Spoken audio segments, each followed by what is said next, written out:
Disclaimer पढ़ें और follow करें। नेक्स्ट टॉपिक हम देख रहे हैं cross sectional element. These are the features of the cross section of the pavement that affect the life of the pavement, riding comfort and safety. The following are the cross sectional element of the pavement. Road का जब भी हम cross section काटते हैं तो उसमें जो भी एलिमेंट निकलते हैं उसे हम कहते हैं क्रॉस सेक्शनल एलिमेंट। ये पेवमेंट की लाइफ को अफेक्ट करते हैं, राइडिंग क्वालिटी को अफेक्ट करते हैं, सेफ्टी को अफेक्ट करते हैं। Following are the cross sectional element. ये निम्नलिखित जो है क्रॉस सेक्शनल एलिमेंट है। पहला right of way, width of formation, road margin, median, kerbs, width of pavement, camber, pavement characteristics. तो हम पहला देखते हैं right of way. The right of way is the land acquired to accommodate the road along its alignment. ठीक है, इसको हम diagram की मदद से समझते हैं। एक डायग्राम ये है और ये डायग्राम, ये दोनों डायग्राम सेम ही हैं। तो ये जैसे ये रोड है, रोड को हमने फिलिंग में इसको बनाया है। तो जितनी चौड़ाई रोड, जितनी लैंड विड्थ रोड को बनाने के लिए एक्वायर की जाती है ना, उसे हम कहते हैं राइट ऑफ वे। फिर विड्थ फॉर्मेशन क्या रहता है, ये राइट ऑफ वे है। फिर ये एम्बैंकमेंट में रोड बनाया गया है, ये ऊपर रोड है, ये एम्बैंकमेंट है, मिट्टी भरा हुआ है, और ये रोड है, ये आसपास का लैंड है। ठीक है, फिर ऊपर ये रोड है। तो जितना चौड़ा रोड है उसे हम कहते हैं पेवमेंट विड्थ। और रोड के बगल में शोल्डर हम देते हैं जहाँ पे जो गाड़ी जो ख़राब हो गई है उसको हम रोक के रखते हैं, या ओवरटेक करने के लिए भी हम यूज़ करते हैं। तो पेवमेंट विड्थ है, उसके दोनों तरफ शोल्डर है। पेवमेंट विड्थ और शोल्डर दोनों की तरफ को जब हम ऐड करते हैं तो उसे हम कहते हैं विड्थ ऑफ फॉर्मेशन। ठीक है, फिर रोड के दोनों तरफ जो है इमेजनरी बाउंड्री रहती हैं, मतलब बाउंड्रीज रहती हैं रोड की सेंटर लाइन से। इसे हम कहते हैं road boundary, building line, control line. दोनों जो कंट्रोल लाइन है उसके बीच में कभी भी कोई भी कंस्ट्रक्शन नहीं करना चाहिए किसी को भी, क्योंकि ये किसका लैंड है, ये गवर्नमेंट का लैंड है। यहाँ पे कभी भी अतिक्रमण नहीं करना चाहिए। यदि आपने अतिक्रमण कर लिया तो गवर्नमेंट क्या करेगा, रोड को चौड़ा करने के लिए वो अतिक्रमण तोड़ देगा और उसका मुआवजा भी नहीं देगा। ठीक है, आप चाहें तो यहाँ पे एग्रीकल्चर वगैरह कर सकते हैं, खेती वगैरह कर सकते हैं, पर यहाँ पे कोई बिल्डिंग नहीं बनाना है। ठीक है, फिर अगला हम देखते हैं शोल्डर। शोल्डर जैसे हमने अभी देखा, extra width provided between the adjacent outer as of the road for the emergency purpose, repair work और ओवरटेकिंग। रिपेयर वर्क या ओवरटेकिंग के लिए ये जो हमने शोल्डर दिया है रोड के साइड में, ठीक है, गाड़ी ख़राब हो गई तो यहाँ पे हम रोक के साइड में रोक के उसका रिपेयर कर सकते हैं, या यदि हमें ओवरटेक करना है तो ओवरटेक भी कर सकते हैं। तो आईआरसी के अनुसार मिनिमम विड्थ ऑफ शोल्डर रहती है 2.5 मीटर। ठीक है, और शोल्डर का जो स्लोप है, हम एक स्लोप देते हैं, ये जैसे ये है, ये शोल्डर है, स्लोप रहता है मिनिमम स्लोप 3%। और यदि जो मेन रोड है उसका स्लोप थोड़ा ज़्यादा है तो शोल्डर का जो स्लोप है उसमें कैम्बर का स्लोप ऐड करके 0.5 ऐड करके हम लेते हैं, मतलब 3%। और ये जो है 0.5 और स्लोप ऑफ कैम्बर, इन दोनों में से जो ज़्यादा आएगा उसको हम शोल्डर का स्लोप लेंगे। मान लीजिए स्लोप ऑफ कैम्बर है 3% और यहाँ पे 0.5%, तो हम शोल्डर का स्लोप जो है 3.5% लेंगे। यदि हम दूसरा केस लेते हैं, मान लीजिए शोल्डर पे है स्लोप 2% और +5%, तो आ रहा है 2.5%। तो हम 2.5 नहीं लेंगे, हम लेंगे 3%, क्योंकि ये है मिनिमम स्लोप ऑफ शोल्डर।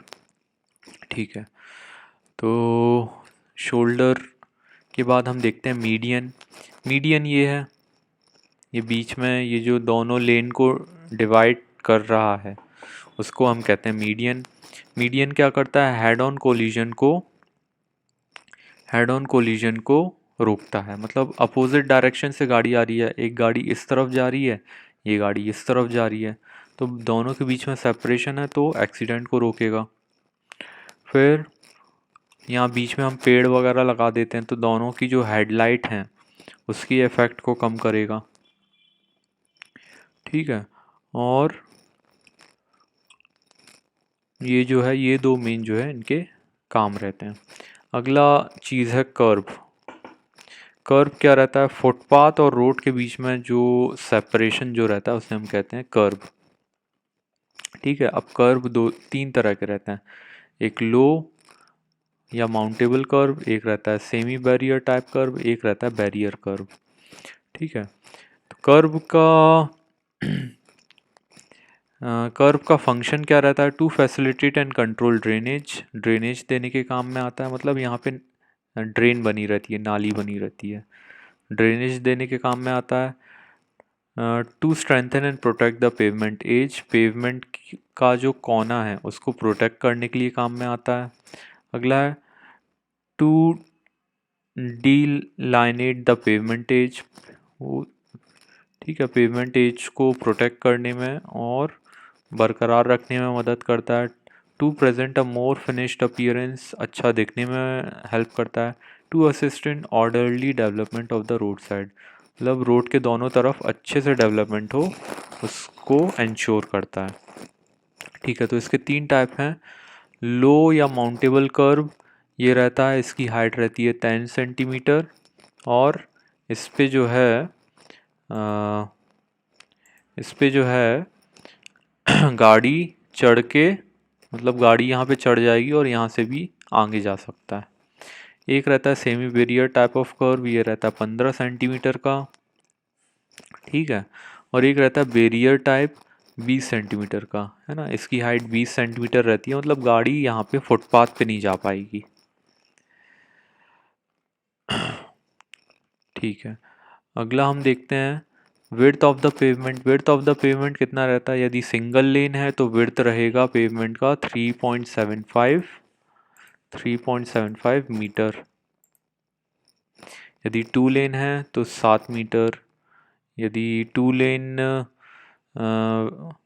यदि two lane with raised curve है तो 7.5 मीटर।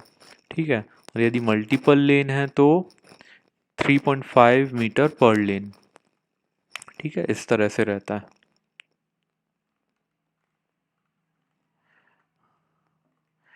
अगला टॉपिक है हमारे पास कैम्बर या क्रॉस स्लोप। जो भी रोड रहती है, ये जो हम रोड देखते हैं इस पे जो ये स्लोप है उसको हम कहते हैं कैम्बर, ताकि बारिश का पानी यहाँ से बाहर निकल सके। ठीक है, तो अलग अलग रोड के लिए अलग अलग कैम्बर हम रखते हैं परसेंटेज में। जितना अच्छा रोड रहता है उतना कम कैम्बर की ज़रूरत पड़ती है, क्योंकि यदि कमज़ोर रोड हो, मान लो मिट्टी का रोड हो, तो कैम्बर ज़्यादा देना पड़ेगा स्लोप, ताकि पानी जल्दी से जल्दी बाहर निकल जाए, नहीं तो पानी अंदर चला जाएगा। ठीक है, तो कैम्बर दो दो चीज़ों पे डिपेंड करता है, एक तो पेवमेंट की सरफेस और एक अमाउंट ऑफ रेनफॉल। तो ये पेवमेंट की सरफेस है, जैसे कि बिटुमिनस और कंक्रीट, सीमेंट कंक्रीट के लिए 1.7 से 2% हमें कैम्बर चाहिए। थिन बिटुमिनस सरफेस के लिए 2 से 2.5% चाहिए। वाटर बाउंड मैकेडम के लिए 2.5 से 3 और अर्थ के लिए 3 से 4। ठीक है, अब पेवमेंट तीन तरह के रहते हैं, पैराबोलिक, स्ट्रेट और कंबाइंड। पैराबोलिक हम रखते हैं बिटुमिन के लिए, स्ट्रेट हम रखते हैं आरसीसी रोड के लिए, और कंबाइंड हम रखते हैं जब भी आरसीसी रोड पे हमने बिटुमिन की रोड बिछा दी हो। ठीक है, अब जो भी ठीक है, तो ये सब हो गया कैम्बर के बारे में। Thank you.